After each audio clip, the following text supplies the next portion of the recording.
ప్రపంచాన్ని పరుగులు పెట్టిస్తున్న వారు బిజినెస్ మ్యాన్స్. ఇంతకీ ఎవరా బిజినెస్ మ్యాన్స్? వాళ్ళ ఆస్తుల విలువెంత? వాళ్ళెలా ప్రపంచాన్ని పరుగులు పెట్టిస్తున్నారు అనే అంశాలని ఇప్పుడు చూద్దాం. ఇటీవల ఫోర్బ్స్ ప్రపంచంలోనే అత్యంత సంపన్నులైన 10 మంది జాబితాని విడుదల చేసింది. ఫోర్బ్స్ విడుదల చేసిన జాబితాలో ప్రపంచ అపర కుబేరుడిగా టెస్లా అధినేత ఎలాన్ మస్క్ నిలిచాడు. తాజాగా అమెరికా అధ్యక్షుడు ట్రంప్ తన విజయం గురించి ప్రస్తావిస్తూ ఎలాన్ మస్క్ ని పొగడ్తలతో ముంచెత్తాడు. తాను లేకపోతే గెలిచేవాడినే కాదని తేల్చి చెప్పాడు. భవిష్యత్తుని ముందుగానే అంచనా వేసిన ఈయన ప్రపంచాన్ని పరుగులు పెట్టిస్తున్నారు. ట్రంప్ గెలుపు తరువాత మస్క్ ఆదాయం 25 లక్షల కోట్లకు చేరి రెయ్యంటూ దూసుకుపోతుంది.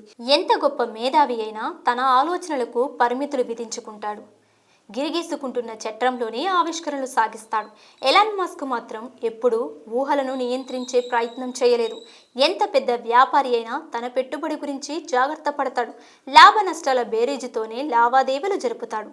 ఎలాన్ ఎప్పుడూ భయపడింది లేదు. వింతగా ఆలోచించే శాస్త్రవేత్త, నిర్భయంగా ప్రవర్తించే వ్యాపారవేత్త, ఈ ఇద్దరు ఒకరిలోనే ఉంటే అదే ఎలాన్ మస్క్. బాల్యం నుంచి ఎలాన్ ప్రవర్తన కాస్త వింతగానే ఉండేది. శూన్యంలోకి చూస్తూ ఏదో ఆలోచించేవాడు. ఒక్కోసారి పేరు పెట్టి పిలిచినా కూడా పలికేవాడు కాదు. ఎలాన్కి 10 ఏళ్లైన రాకముందే తల్లి చనిపోయింది. ఎవరి దగ్గర ఉండాలన్న ప్రశ్న తలెత్తినప్పుడు తండ్రినే ఎంచుకున్నాడు. ఆ నిర్ణయం తప్పని తరువాత తెలుసుకున్నాడు. తండ్రి వల్ల దారుణమైన అనుభవాలు చవిచూశాడు ఎలాన్. శారీరకంగా, మానసికంగా అనేక హింసలు అనుభవించాడు. ఇప్పటికీ తన తండ్రి గురించి కానీ, ఆయన చేతిలో నలిగిపోయిన బాల్యం గురించి కానీ చెప్పేందుకు ఇష్టపడడు. ఎలాన్ జ్ఞాపక శక్తి అమోఘం. ఏం చదివినా ఇట్టే గుర్తుండిపోయేది. తన సృజన అసాధారణం. రకరకాల ఊహలతో మెదడు పొంగి పొర్లేది. పైగా అంతర్ముఖుడు. ఆ బెల్లం కొట్టిన రాయిని చూసి తోటి పిల్లలు ఏడ్పించేవారు. తరచూ ఆ అల్లరి శృతిమించేది. నరకం చూపించేవారు. తల మీద సోడా కేన్లు విసురుతూ మెట్ల మీద నుంచి తోసేస్తూ వినోదం చూసేవాళ్ళు. ఆ హింస శృతిమించి ఒకసారి ఎలాన్ ఆసుపత్రి పాలయ్యాడు. హింసించే తండ్రి, వేధించే నేస్తాలు, వీళ్ల నుంచి తప్పించుకోవాలి ఎలా? మొత్తానికి ఓ దారి దొరికింది. వీడియో గేమ్కు అలవాటు పడ్డాడు. అది కాలక్షేపం కాదు, వ్యసనమూ కాదు, ఓ ఉపశమనం. కొద్ది రోజులకు ఎవరో డిజైన్ చేసిన ఆటను నేనాడడమేంటి అనిపించింది. బ్లాస్టర్ అని సరికొత్త వీడియో గేమ్ను రూపొందించాడు. కొద్ది రోజులకు దాన్ని $500లకు అమ్మాడు. ఎలాన్కు కామిక్ బుక్స్ అంటే ఇష్టం. నిజానికి 1980లలో పిల్లల్ని కామిక్ బుక్స్ విపరీతంగా ఆకర్షించేవి. వాటిలోనూ సైన్స్ ఫిక్షన్ ఆధారంగా రూపొందించిన కథలు ఎలాన్ను మరో లోకానికి తీసుకువెళ్ళేవి. పైగా అది మనిషి చంద్రుడిని జయించిన సమయం. చంద్రుడి మీద అడుగు పెట్టడమే కాకుండా భవిష్యత్తులో మనిషి ఇతర గ్రహాల మీద నివసించడం సాధ్యమే అని చెప్పిన నీల్ ఆర్మ్స్ట్రాంగ్ పట్ల ఎలాన్కు ఆరాధన ఏర్పడింది. బాగా చదువుకొని తనదైన కెరియర్ నిర్మించుకోవడానికి అమెరికా వెళ్లాలనుకున్నాడు. కెనడా గుండా అమెరికాను చేరుకోవడం తేలికని గ్రహించాడు. తల్లి ఎలాగూ ఆ దేశ పౌరురాలే కాబట్టి ఆ బంధంతో కెనడా పాస్పోర్ట్ సంపాదించే ప్రయత్నం చేశాడు. ఈలోపు ఏం చేయాలనే ప్రశ్న మొదలైంది. పైగా అప్పట్లో దక్షిణాఫ్రికాలో యువత తప్పనిసరిగా సైన్యంలో చేరాలి అనే నిబంధన ఉండేది. ఎలాన్కేమో అమెరికా వెళ్లాలన్న ఆశ. నిర్బంధ సైనిక శిక్షణను తప్పించుకోవడానికి ప్రిటోరియా విశ్వవిద్యాలయంలో సీటు సంపాదించాడు. కెనడా పాస్పోర్ట్ లభించగానే సరిహద్దులు దాటేశాడు.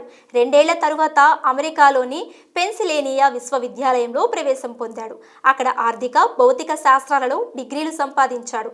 ఎలాన్ దగ్గర పెద్దగా డబ్బులు ఉండేవి కాదు. తెలివైనవాడు కాబట్టి డబ్బు సంపాదించే మార్గాలను కనుగొన్నాడు. తానుండే గది చాలా పెద్దది. దాన్ని క్లబ్గా మార్చేశాడు. అప్పటి నుంచి ఖర్చులకు తడుముకోవాల్సిన ఇబ్బంది రాలేదు. అంతలోనే చేతిలోకి డిగ్రీలు వచ్చాయి. స్టాన్ఫర్డ్లో డాక్టరేట్ చేసే అవకాశం వచ్చింది. కానీ ఎలాన్ మనసెందుకో అటువైపు వెళ్ళడానికి ఇష్టపడలేదు. పేలిపోతుందేమోనని భయపడిన ఇంటర్నెట్ బుడగ అందరి ఆలోచనలను తలకిందులు చేస్తూ భవిష్యత్తును శాసించే స్థాయికి సిద్ధమవుతున్న సమయం అది. ఆ ప్రయాణంలో తాను భాగస్వామి కావాలనుకున్నాడు. ఎలాన్కు కంప్యూటర్ కొత్తేమీ కాదు. తనకిష్టమైన లోకమే అది. అందుకే తమ్ముడు కింబల్తో కలిసి జిప్2 అనే కంపెనీని స్థాపించాడు. స్థానికంగా ఎక్కడ ఏ వీధి, ఏ దుకాణం, ఏ కంపెనీ ఉన్నాయో మ్యాపింగ్ చేసి వినియోగదారులకు అందించడం వీరి పని. ఓ రకంగా గూగుల్ మ్యాప్కు తొలి దశగా చెప్పుకోవచ్చు. కానీ ఆ ఆలోచనకు ఓ రూపం ఇవ్వడం ఏమంతం సులభం కాదు. ఒకే గదిలో ఒక్కగానొక్క కంప్యూటర్ మీద అందరూ పనిచేయాలి. అక్కడే నిద్ర. ఇక ఇంటర్నెట్ వేగం గురించి చెప్పనవసరం లేదు. 50 గంటలు పనిచేసే చోట 100 గంటలు పనిచేస్తే ఫలితం కూడా రెట్టింపు వస్తుంది అంటాడు ఎలాన్. ఎలాన్ కష్టం వృధా కాలేదు. జిప్2 మార్కెట్లో మంచి పేరు తెచ్చుకుంది.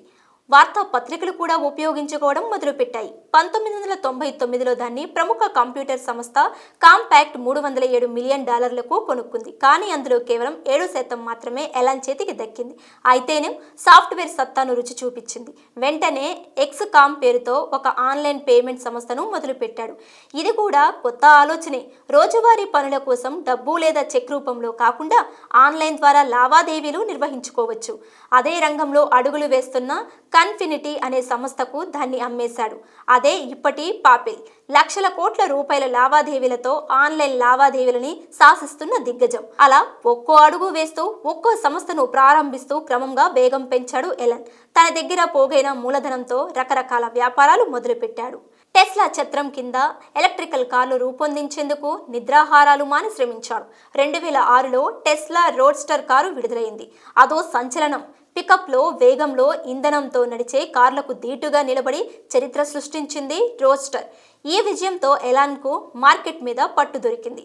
కానీ టెస్లా లాభాలకు రావటానికి చాలా సమయం పట్టింది. ఎలాన్కు కష్టాల నుంచి తప్పించుకోవడానికి 2 మార్గాలు కనిపించేవి. ఒకటి కంప్యూటర్, 2 అంతరిక్షం. అందుకే ఈసారి అంతరిక్షం వైపు అడుగు వేశాడు. కుజగ్రహం మీద మొక్కలు పెంచే మార్స్ ఓయాసిస్ అనే ప్రాజెక్టు గురించి ప్రచారం చేశాడు. భవిష్యత్తులో ఎప్పటికైనా మనిషి అక్కడికి వలస వెళ్లే అవకాశం ఉందని బలంగా నమ్మాడు. స్పేస్ ఎక్స్ సంస్థను స్థాపించాడు. స్పేస్ ఎక్స్ పరిశోధనలు చేయడానికి అంతరిక్షంలో అడుగులు వేయడానికి రాకెట్లు కావాలి. అవి రష్యాలో అయితే చవకగా దొరుకుతాయని అక్కడికి వెళ్ళాడు. రష్యా పర్యటనలో ఓ 3 రాకెట్లు దక్కినా ఆ ఖర్చు, శ్రమ చూసి ఎలన్ మనసు చివుక్కుమంది. తనే స్వయంగా రాకెట్లు రూపొందించే ప్రయత్నం మొదలుపెట్టాడు. అదేమంతా తేలికగా జరగలేదు. వరుస వైఫల్యాలు ఎదురయ్యాయి. నిప్పు ముట్టించిన రాకెట్లు నింగికెగరకుండానే పేలిపోయాయి. అంతటి మొండి మనిషి కూడా కుంగిపోయాడు. 2008లో తన ఫాల్కన్ 1 కక్షను చేరుకున్న తొలి ప్రైవేట్ రాకెట్గా చరిత్ర సృష్టించింది. అయితే ఒక్కసారిగా పరిస్థితి మారిపోయింది. నాసానే ముందుకు వచ్చి అంతరిక్ష కేంద్రానికి సామాన్లు, వ్యామోగామాలను చేరవేసే కాంట్రాక్ట్ను అందించింది. క్రమంగా అంతరిక్ష రంగంలో ఉన్న తొలి ప్రైవేట్ రికార్డులన్నీ స్పేస్ ఎక్స్ పరమయ్యాయి. తన పేరు మీద ఇప్పుడు లెక్కలేనన్ని ఉపగ్రహాలు, రాకెట్లు దూసుకుపోతున్నాయి. భవిష్యత్తులో చంద్రుడు, కుజుడి మీదకు మనుషులను చేరవేయాలన్నదే తన లక్ష్యం. టెస్లాతో నేల మీద విజయం సాధించాడు. స్పేస్ ఎక్స్ తో అంతరిక్షంలోకి అడుగుపెట్టాడు. ఇక పాతాళం మీద దృష్టి పడింది. లాస్ ఏంజల్స్ ట్రాఫిక్ తో విసిగిపోయిన ఎలన్ సొరంగ మార్గాలని నిర్మించాలనుకున్నాడు. ఒక రోజులో ఎంత లోతు తవ్వగలమన్నది అంచనా వేసేందుకు స్పేస్ ఎక్స్ ప్రాంగణంలోనే గొయ్యి తవ్వించేశాడు. భూగర్భం ప్రయాణం వల్ల 45 నిమిషాల ప్రయాణం కాస్త 5 నిమిషాలలో పూర్తయిందన్నారు ఎలన్. ప్రస్తుతం హోత్రన్, లాస్ వేగాస్ వంటి చోట్ల సొరంగాలు తవ్వుతున్నారు. శాన్ హోస్, ఫ్లోరిడా ప్రభుత్వాలతోనూ చర్చలు జరుగుతున్నాయి. అన్నట్లు ఈ కంపెనీ పేరు ద బోరింగ్ కంపెనీ. ఒక కంప్యూటర్ చిప్ మన మెదడులో జరిగేవన్నీ రికార్డ్ చేసి అవసరం అయినప్పుడు ఒక బ్యాకప్లా ఉపయోగపడితే, చూపలేని వారికి, పక్షవాతం లాంటి సమస్యలు ఉన్నవారికి మెదడులో కొన్ని పరికరాలను అమర్చి కొత్త జీవితం ఇవ్వగలిగితే, చదవాలనుకున్న విషయాన్ని నేరుగా మెదడులోకి ఎక్కించగలిగితే, ఇలాంటి లక్ష్యాలతో ఏర్పాటైంది న్యూరాలింక్. న్యూరాలింక్తో పాటుగా సౌర విద్యుత్ కోసం టెస్లా ఎనర్జీ, రవాణా కోసం హైపర్ లూప్ ప్రాజెక్ట్, ఇలా చాలా లక్ష్యాలే ఉన్నాయి అతనికి.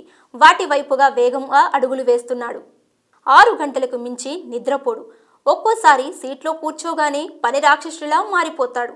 ఆడంబరాలకు దూరంగా ఉంటాడని, తన సంపదలో అధిక శాతం సమాజానికి ఇచ్చేస్తానంటూ వింగ్ ప్లేజ్ మీద సంతకం కూడా చేశాడు. ఒక మనిషి జీవితంలో ఎన్ని మలుపులు సాధ్యమో అన్ని తన ప్రయాణంలో కనిపిస్తాయి. ఆ మలుపుల్లో చాలా వరకు స్వయం కృషితో సొంతం చేసుకున్నాడు ఎలాన్ మస్క్.